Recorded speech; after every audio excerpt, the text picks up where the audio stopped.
धरती माता का सीना फाड़ के फसल पैदा करता है और सब्जी फल पैदा करता है और पूरा देश का भैंस पालकर गाय पालकर पूरा देश का पोषण पालन करने में किसान की भूमिका है। की सरकारों के द्वारा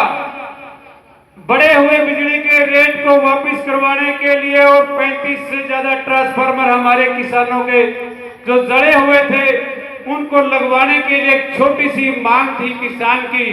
उसके लिए हमने यहाँ एक किसानों के द्वारा उस समय में अपनी मांग उठाने के लिए छोटा आंदोलन करने की शुरुआत की गई थी, लेकिन उस समय के तत्कालीन मुख्यमंत्री के द्वारा इन किसानों को जो इनकी वाजिब मांग थी उस वाजिब मांग को कुचलने के लिए, जो देश का अनाज पैदा करके पेट भरने का काम करने वाली कौम को कुचलने के लिए उस समय के मुख्यमंत्री ने इन शहीदों को कुर्बानी करने का लिए मजबूर किया था। इस बात के लिए आज हम इकट्ठे हुए हैं और मैं सबसे पहले इन 5 शहीदों के चरणों में सिर झुका करके भारतीय किसान परिवार की तरफ से नमन करता हूं और उनके दिखाए गए मार्ग पर जो अधूरे कार्य रह गए थे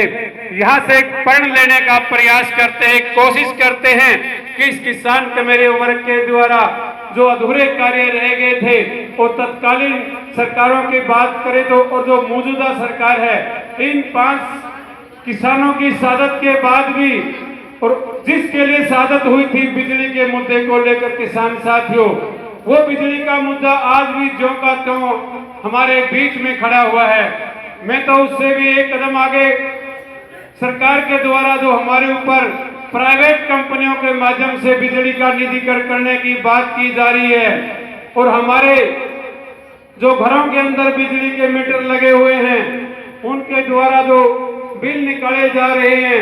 कुछ समय पूछे जाने की बात करता हूं तो काले मीटर थे साथियों। फिर मीटरों को बाहर निकालने का काम किया, कांच के मीटर, कभी प्लास्टिक के मीटर और आज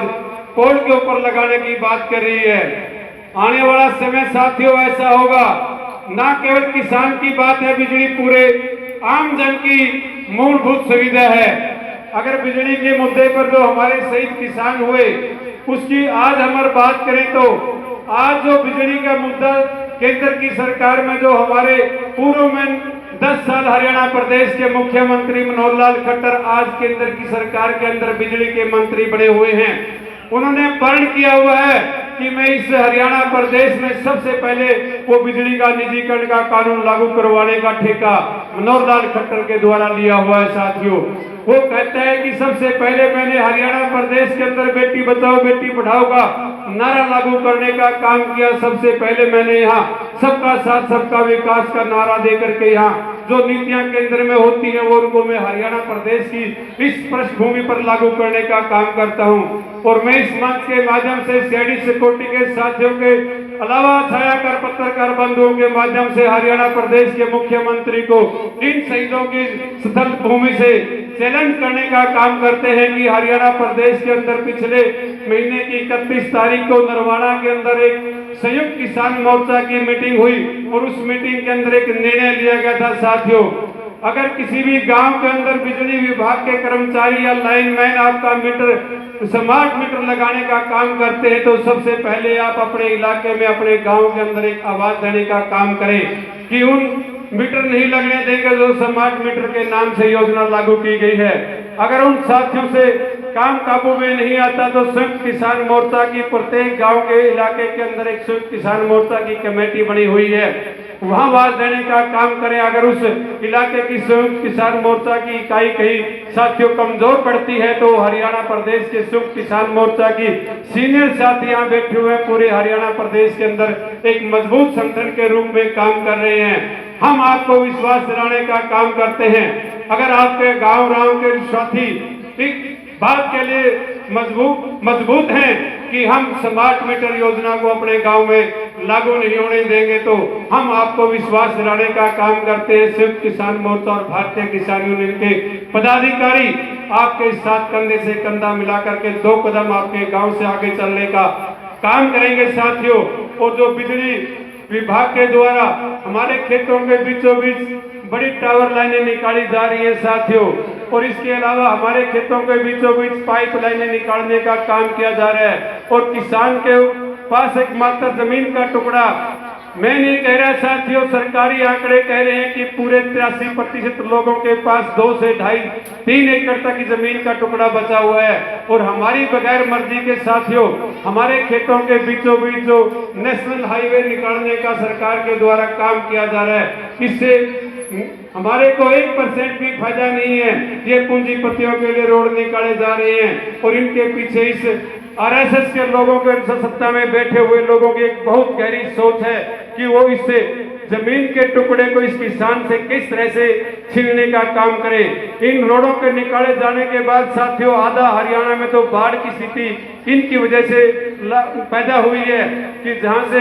लंबे लंबे रोड निकाले गए, कोई इनके नीचे से साइफन नहीं निकाला गया, कोई कट नहीं दिया गया, तो पानी की पासिंग अंदर से नहीं हुई है, जिसकी वजह से जो रोड से इस साइड के पानी की ढलान का एरिया था साथियों, वहां हमारे किसानों के खेतों में 3 से 4 फुट तक का पानी चढ़ा हुआ, और जिसकी वजह से हमारी फसलें तबाह हुई है साथियों। और पंजाब के अंदर जो एक बहुत बड़ी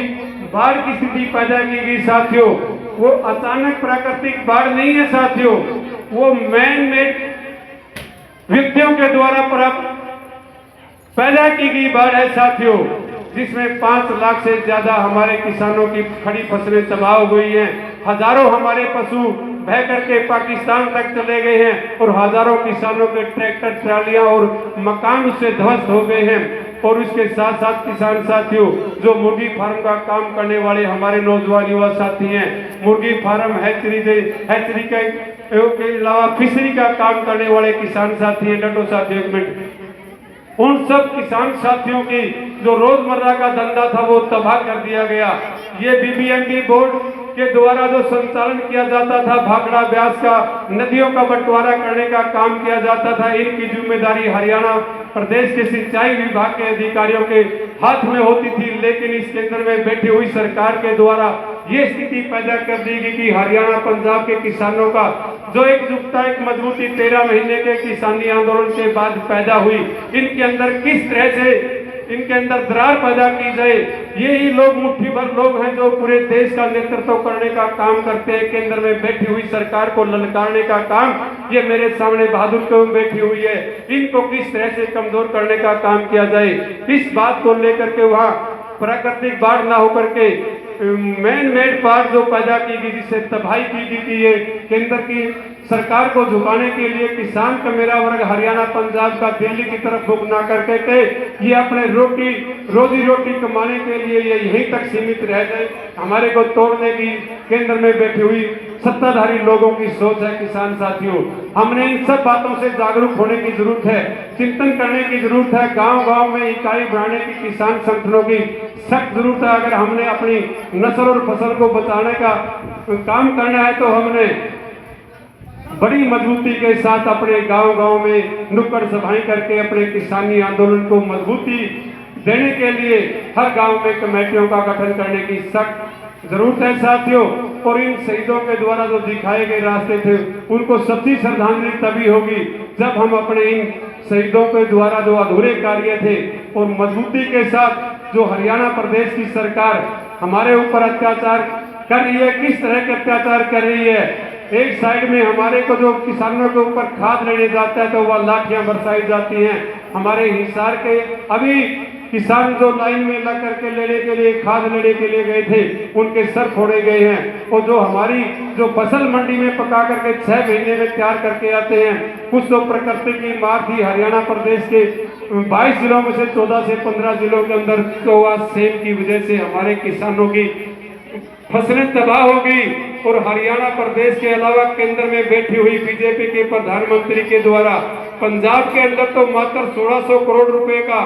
मुआवजा देने का घोषणा की गई साथियों, घोषणा है, लेकिन 1 पैसा भी किसानों के खाते में अभी तक नहीं डाला गया। और हरियाणा प्रदेश के मुख्यमंत्री या केंद्र की सरकार की तरफ से 14 से 15 जिलों के अंदर बहुत भयंकर जल भराव की वजह से हमारी फसलें तबाह हो गई है। एक नया पैसा भी किसान को देने की घोषणा मात्र भी नहीं की गई है। और जो फसल इसके बाद भी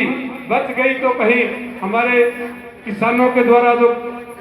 कपास है उसको मंडियों में लुटा जा रहा है। और इस इलाके की कल की अगर मैं बात करूं तो हमने बारडा में महेंद्र